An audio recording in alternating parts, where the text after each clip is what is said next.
Well, I got it dug up to here. I got all these roots out of here. Remember that big one I was talking about? Look at that.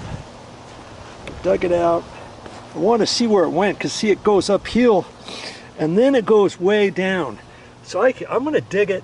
I dug it right there, so I'm going to chop that off right there. And I'm going to chop it off right here so I can backfill all this, because I still have to work up over here. And this has some big, huge rocks under it. See that? See that big rock? Look at that.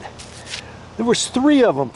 There's a couple other ones here, but I've already shoveled this dirt over here. They were underneath this root, and I tell you, if you don't have a flat bar, you need to get a flat bar. This flat bar is heavy.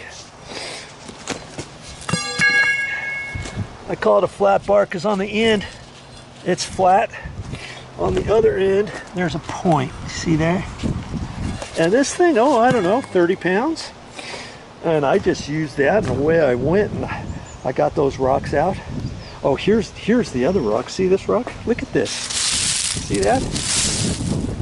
That was underneath the root. And then I got another one about that size under there. Okay, so no, I'm just going to chop it off for here for the time being, because I'm just working in here. Later on, after I get all this out of here, I'll pull this concrete strip up, and then I'll dig over on that side and chop this off about maybe a foot beyond the back edge of this, and I'll never have to worry about that root again. Hey, believe that? You know, and all these roots, I didn't get these roots out. Remember that one root that I got that was down in there? This root would eventually get as big as that other root. Okay? And so that's why I'm turning this stuff up. And how am I going to cut that? My loppers are only so big. And so I brought my extension cords out. Luckily I had 150 feet of extension cord.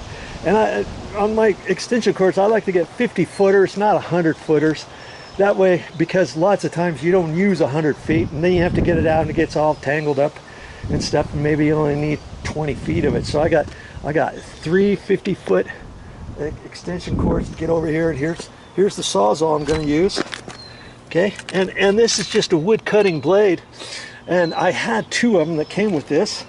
And what kind is this? Rockwell. I'm not telling you to get a Rockwell, but that's Momi had that. I had a little chintzy battery operated one, but this one, lots of times you might need something like this. Nowadays most everything is 20 volt battery operated ones, but the battery operated one I have is a 12 volt or 16 volt or something like that, and it would have worked. Okay, but we've had this, she's had this for ever since I've known her, so that's what I'm going to use. And I wasn't really gonna show you this part, but I think I'm going to.